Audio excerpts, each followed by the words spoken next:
The Real Ghostbusters.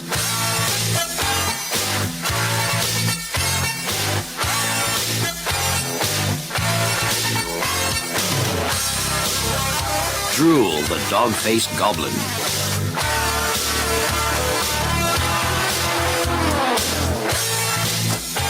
Egon Spengler was the only Ghostbuster who had any idea where they were going.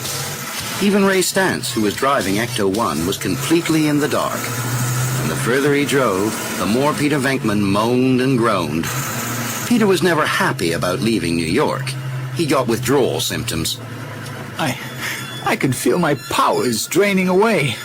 I'm fading. He kept wailing. Even Ecto-1 is weakening. There seemed to be some truth in that last remark. Ecto-1 was certainly making a lot of strange noises. Ray drove carefully on, following a line of giant yellow and green cardboard arrows that pointed towards a dilapidated group of tents and trailers. Next minute, Ecto-1 shuddered and spluttered to a halt. The Ghostbusters piled out impatiently. I told you, cried Peter with an air of triumph. We're too far away from New York City. It's draining our strength. They all looked round in silence. No one was very impressed with what he saw. Madame Lafarge's wondrous and amazing traveling sideshow. Ray read from a forlorn-looking banner that waved feebly in the breeze. Egon? Winston asked. Exactly why are we here? We're here, replied Egon, pointing to a sign. to check that out. What do you think? See the amazing two-headed rabbit? Winston read aloud from a nearby sign. A living unicorn, a real mermaid, and Drool the dog-faced... His words faltered to a stop, leaving the rest of the Ghostbusters to finish the sentence in tones of stunned disbelief. Goblin? It's got to be a fake. Peter pronounced at last. How could a sleazy place like this have a real goblin? There was no answer. As they stood around pondering this, a young woman approached them. She was dressed in colorful, theatrical clothes and had a mane of long blonde hair. She stared at the Ghostbusters expectantly. You must be Madame Lafarge, greeted Winston, thinking that somebody ought to say something. We're the Real Ghostbusters. I've heard of you. Madame Lafarge answered. She did not seem to be particularly impressed or interested. May I ask why you're here? We're here to solve your goblin problem, said Ray. That's very nice. Said Madame Lafarge, folding her arms crossly. But I don't have a goblin problem. And now, She continued. if you don't mind, I have a show to put on. It wasn't much of a show. There was a two-headed rabbit who munched sadly on a piece of lettuce, a unicorn, which was really a goat with a fake horn attached to its forehead, and a mermaid who was leaning over the edge of the water tank, filing her fingernails. Most people were heading towards the biggest tent, so the Ghostbusters followed. This was obviously where all the action was. Look, folks. Madame Lafarge was saying. See who we managed to coax out of retirement. It's Little Egypt. Little Egypt? Echoed Peter as an arm, rather a flabby arm, peeped out coyly from behind a tattered curtain, followed by a leg, rather a wobbly sort of leg, draped in muslin with lots of bracelets around the ankle. Little Egypt danced bravely around the stage, jangling her bracelets and shaking her hair. Some of the audience tried hard not to giggle, but Ray was rather enjoying her performance. She reminded him of his grandmother. Then just as the Ghostbusters were wondering how they could leave without hurting her feelings, a blood-curdling screech tore through the air. He could hardly believe it. There, on stage, was a hideous, slobbering, four-armed, four-footed, slimy goblin. A frenzy of screams and terrified yells immediately broke out as the horrified audience stampeded towards the exit. The Ghostbusters jumped to their feet, proton guns ready to fire. There really is a goblin, gasped Winston, not bothering to wait for Egon to check his PKE meter. Surround it, you guys! No! Screamed Madame Lafarge at the very moment they were ready to shoot. Oh, please don't fire those things at Drool. This is part of the show. Drool adopted us a couple of years ago. She explained, gently ushering the goblin towards them. Close up, they could see he had a wet, lopsided grin and a droopy, wrinkled nose, making him look rather like a pet bloodhound. He's been tagging along ever since, and I finally put him in the show. Drool, She continued, show these nice people what you can do. but the Ghostbusters had seen goblins change shape before. A ghostly green skeleton, a green vampire bat, a huge green caterpillar worm, an enormous green spider. Underneath it all, there was the same fat, slobbering goblin. Come on, lady. Peter burst out impatiently. Let's get him. But Madame Lafarge was not going to give in without a fight. Don't you think all this running around, busting ghosts, has made you guys a little trigger-happy? She asked. Her face creased with anger as she stepped forward to protect the goblin. Drool is perfectly harmless. The Ghostbusters were shamed into silence. They reluctantly lowered their proton guns, and shuffling awkwardly, they got back in Ecto-1 and drove away, I still think we should have busted that thing. announced Peter. But what if Madame Lafarge is right? Winston questioned reasonably. Maybe he's just a harmless four-footed goblin. All conversation came to a halt as a shower of sparks and flashes shot out into the deserted road behind them, followed by a succession of crashes and bangs. Ecto-1 had broken down completely. And this time they were stranded, right in the middle of nowhere. Peter had had enough.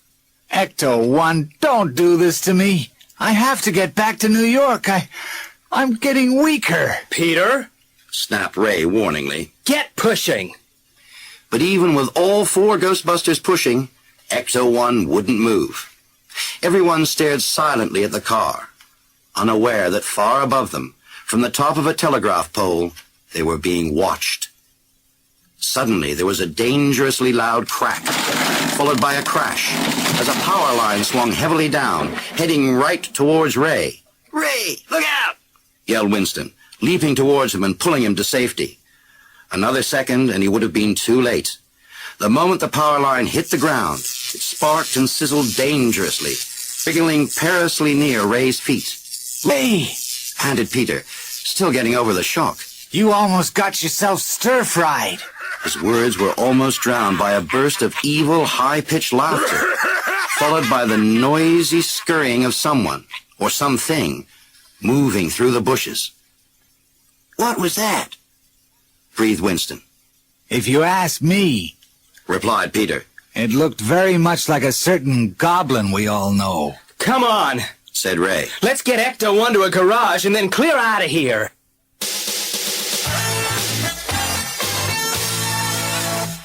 But when they finally found a garage, it was shut. There was only one thing for it. They would have to spend the night in this place and go home in the morning, No, no, no! yelled Peter as they approached a hotel. You can't do this to me! I refuse to stay in some flea-bag boarding house. However, even he was impressed when he saw his room. It was surprisingly clean and big. In fact, not bad at all. In the room next door, Ray was settling down for the night when he was disturbed by the sound of a large dog barking outside his door. Stupid dog. He mumbled, annoyed at having to get out of bed. Shut up. He threw the door open, but instead of a dog, there was a kitten. Its tiny head was thrown back, but instead of meowing, it was barking very loudly. Ray couldn't understand it, but he was too tired to work it all out. So he shrugged his shoulders and climbed back into bed, looking forward to a good night's sleep. But not for long. Just as he was about to snuggle down between the sheets, he heard a plaintive right outside his door. Could it be the tiny kitten? He decided to check. There on his doorstep was a huge, great St. Bernard. It cried out again. Meanwhile, Egon was sitting at a table in his room, working out some calculations. When there was a polite knock on his door, he thought it was room service with his coffee. Come on in. He called. If he had glanced up, he would have seen what a very hairy-looking hand the waiter had. Just leave it on the desk. Thanks. One swallow later, and Egon wished he hadn't bothered with a late-night drink. Call this coffee? He gagged, one hand clutched around his throat. It tastes like mud. Angrily, he emptied the coffee out into his saucer. It slopped out in one big brown dollop. Oh, sorry, said Egon. It is mud. Winston was looking forward to a good night's sleep. Entering his room, he threw down his proton pack and kicked off his shoes. Sighing heavily with exhaustion, he threw himself onto the bed. Ker-thump! He landed on the floor. Where'd the bed gone? Of course! There it was, floating in midair, along with his shoes, proton pack, and the rest of the furniture. Where else would it be? And now Winston was rising up to join them. What was going on? As for Peter, he had just found the shower. Happily humming to himself, he reached over and turned on the taps. Ah! He cried as he was plastered from head to foot with something red and slippery. Tomato soup. He was covered in tomato soup. The other Ghostbusters, hearing his cry, came hurrying into his room. You're covered in tomato soup, said Ray, who had a talent for stating the obvious. It was then that the vision of a green, four-footed goblin called Drool floated in front of Peter's soup-splattered eyes. I'm gonna get that little nerk, he snarled.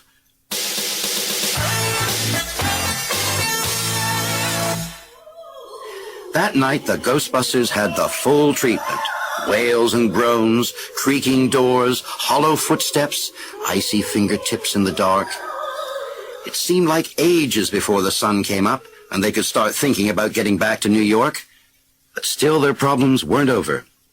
As they stumbled out into the bright sunlight, there was suddenly a rumble of thunder, low and menacing. As they looked upwards, a storm of hail pelted their faces so hard that they all yelled with pain. That's not hail, cried Egon, snatching a piece of hail and putting it in his mouth. Ugh!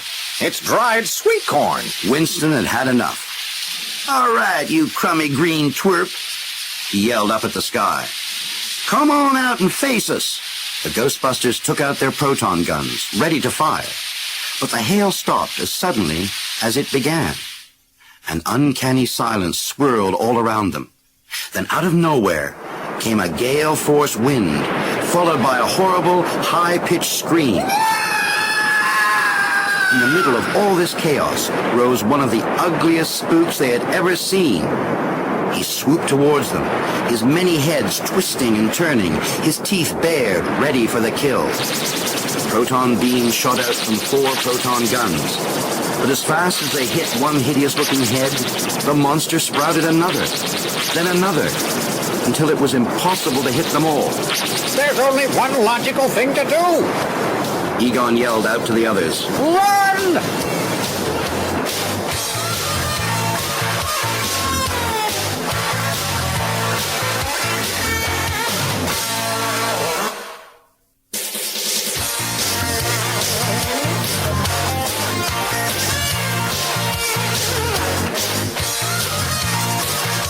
They all teared down the street, the monster following, snapping and snarling behind them until they reached a doorway. Sprinting inside, they noticed that they had entered a laundry. Leaning against the counter, they all tried to get their breath back. It's okay. Ray panted to the man behind the counter. We're scientists. Oh, yeah? He was obviously not convinced. So let me see an experiment right now. Egon was about to demonstrate how his PKE meter operated when he was interrupted by a revolting, slurping noise. The gruesome green ghoulie was smacking each of its hideous heads up against the window. Okay, you scientists! Gasped the laundryman, hurriedly backing away. Never doubted it for a minute! The back door slammed shut. The Ghostbusters were left alone with the screeching fiend. Shoo! Cried Peter in desperation, waving his hands at it. Get away! Move it, Buster! The monster hesitated for a moment, then flew away. Egon was flabbergasted. It worked. He stammered. It worked. Of course. Said Peter nonchalantly. You have to show these things who's boss. But none of them had noticed a strange white mist oozing under the back door. So, if you'll excuse me, Peter continued, brushing the hanging laundry aside. I'm going out for a burger. If only he had had breakfast that morning. As he pushed aside one last steam-pressed suit, he found himself looking into the red, burning eyes of a tall, dark, hooded figure, which grinned at him with long, menacing fangs. Ah! Screamed Peter, stumbling backwards into a great pile of laundry. The creature came slowly towards him, each footstep heavy with dread. Peter frantically struggled to get out of the pile of laundry. Ah! He yelled to the others. It's the thing! The monster! It's here! Only it's changed its shape! Next minute there was a hideous roar, and the monster lunged towards the other Ghostbusters, scattering laundry everywhere as he did so. Run! They all yelled together. We can't keep running away from that thing, panted Winston once they had scrambled inside a nearby empty warehouse. We've got to try and trap it somehow, Yeah. agreed Ray. What we need is some nice juicy bait. Uh-oh. Groaned Peter as the others turned to him, smiling in a revoltingly sickly way. You only have to keep the creature occupied while we move in from behind, said Winston. You've got the easy job. Agreed Egon, That's nice. said Peter sarcastically. For a moment there, I thought it was going to be dangerous. The others left Peter alone in the middle of the dark, empty warehouse. His voice echoed in the stillness. All I wanted was a nice little goblin to deal with. The only answer was a distant scratching noise, the sort of noise no one notices until it comes closer and closer until it is impossible to ignore. Okay. Peter said to himself, standing very stiff, with his eyes tightly shut. Whatever it is, if you can handle it, you can handle anything. He opened his eyes, then wished he could shut them again, or fall to the ground, or turn around and start running. Anything except just stand there. The monster had changed into a giant cockroach, and it was scratching its way across the deserted warehouse towards him. Oh, no! He yelled. Not that! Anything but that! I hate cockroaches! "We're coming!" shouted Winston. "Don't move!" There was no chance of that. Peter was rooted to the spot, petrified with fear. Through the gloom, he could just about make out the other three Ghostbusters coming up behind the cockroach. When Egon had set up the ghost trap, Ray shouted the order, "Fire!" Although they were all on target, it didn't seem to make any difference. The cockroach was still there, circling around Peter, its huge claws snapping in the air. Again and again the Ghostbusters fired, but it was no good. Plaster fell from the ceiling, windows shattered and walls crumbled, but still the cockroach kept moving. Finally, the cockroach trapped Peter in the corner and was rearing up on its hind legs, ready to pounce. This was just what the others had been waiting for. They began to close in, still firing their proton guns. This new onslaught seemed to be too much for the cockroach. The creature squeezed itself into the crack between the floor and the wall and vanished out of sight. There was a general sigh of relief, and Ray asked what they had all been thinking. Now what do we do? How do we capture something that keeps changing shape? Asked Winston. I kind of wish it was that Drool Goblin thing. Then at least we'd know what we're dealing with. Why can't it be him? Peter broke in. He changed forms while we were with Madame Lafarge, didn't he? Egon was not convinced. Yes, but this monster registers about 50 times more psychokinetic energy on the PKE meter than the Goblin did. This is like last week when we couldn't catch that shape changer. Ray reflected. Remember him? The ghost that got away? Well, Said Peter grimly. we're not gonna let this one get away. Come on! He started to sprint off in the direction of Ecto-1. We'll go back to the sideshow Yelled Ray. and bust the goblin when he goes home. I still think you're way off course on this one, guys. Egon told them, shaking his head. But nobody would listen. They had all forgotten that Ecto 1 was still broken down. But a little thing like that wasn't going to defeat Ray Stantz. A good kick with his boot, a turn of the ignition, and the engine spluttered into life. Peter and Winston cheered and then climbed in. What do you call that, Ray? Peter asked, grinning at him from the back seat. Something I forgot to try before. Ray confessed. It's what's known as a kickstart. Ecto 1 behaved perfectly all the way back to Madame Lafarge's traveling sideshow. The lady herself was there to greet them as they skidded to a stop outside the big tent. May I ask what you're doing here? She asked them angrily. We've come to bust your favorite goblin. Peter told her sharply. Drool's been a very naughty boy. So if you'll just step aside... Oh, but Drool is our friend. She protested wildly. He wouldn't harm a hair on a human's head. We're sure that your goblin is more than he appears to be, Said Peter, making his way into the tent. Winston followed him. But catching the sad look on Madame Lafarge's face, he stopped for a moment. Sorry, he said quietly, but we got to bust him. Madame Lafarge turned to Egon, her eyes brimming with tears. Are you going to let them do this? Well, Said Egon, wishing he didn't feel quite so cowardly about turning away. it is a goblin after all. Inside the tent, Peter, Winston, and Ray already had Drool cornered. He was shaking and shivering all over with fright. He quavered in goblin language. You know, Said Ray, his heart softening. he does look pretty harmless. Yeah, agreed Winston. He's really scared, That's all an act. said Peter, taking aim with his proton gun. The memories of all that had happened that day was still in his mind, especially the bit when he'd been terrorized by the cockroach. Don't trust him for a second. The Ghostbusters blasted poor old Drool. Their 4 proton guns hit him at once, holding him in their rays, ready to be sucked into the ghost trap that Egon had ready. But at that exact moment, Madame Lafarge came charging into the tent, shrieking with terror. Help! Help! There's a horrible thing outside. It's got some of my people. Sure, lady. Peter nodded grimly, his proton gun still aimed on Drool. Trying to distract us, eh? But then he started to hear frightened screaming coming from outside, followed by some very familiar hideous screeches. And if he still had any doubts, they disappeared when a vicious gale-force wind ripped the tent from its moorings and sent it crashing to the ground.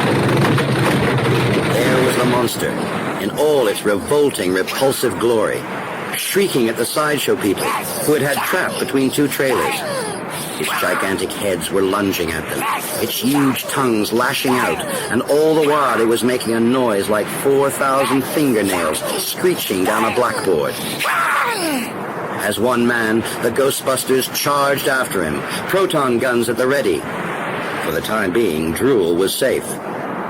Wait a minute, bellowed Winston. If that's not Drool, then it must be him. The shape changer that got away last week. It's got to be the same one.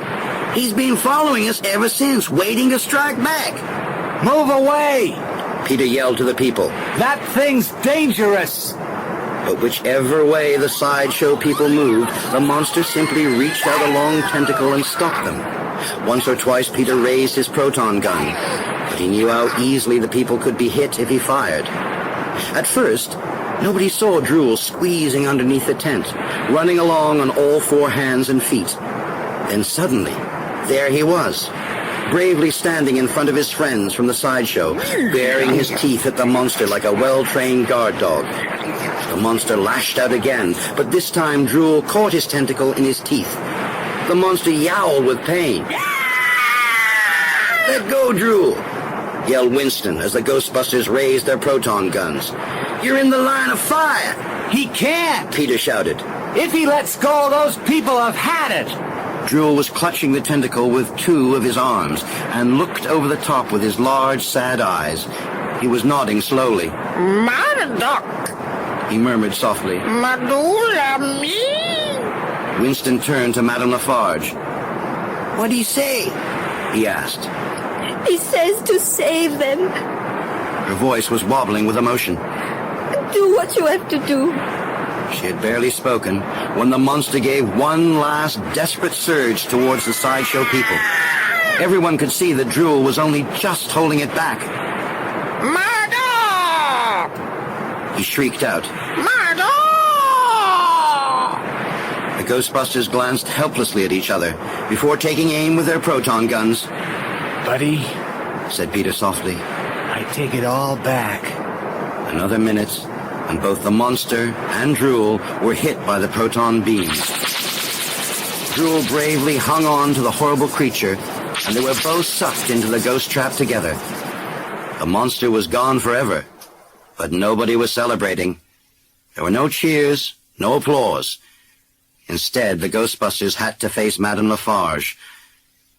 She stared at the ghost trap, watching the red light flash on and off. Her eyes misted up with tears. We'll miss Drool, She said. He was a loyal friend. All of us are proud to have known him. We'll put him in the containment unit back at the Ghostbusters HQ. Ray told her. He'll be among his own kind, so maybe he'll be happy there.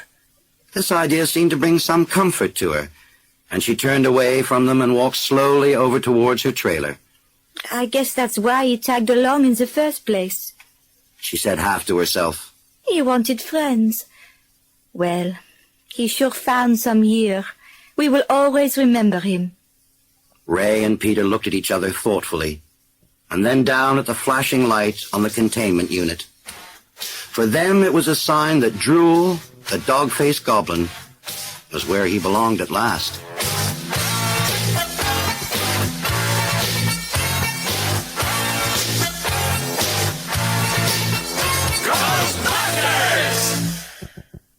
There are 3 other stories about the real Ghostbusters in this series. They are The Cabinet of Calamari, Ghostbuster of the Year, and The Revenge of Murray the Mantis.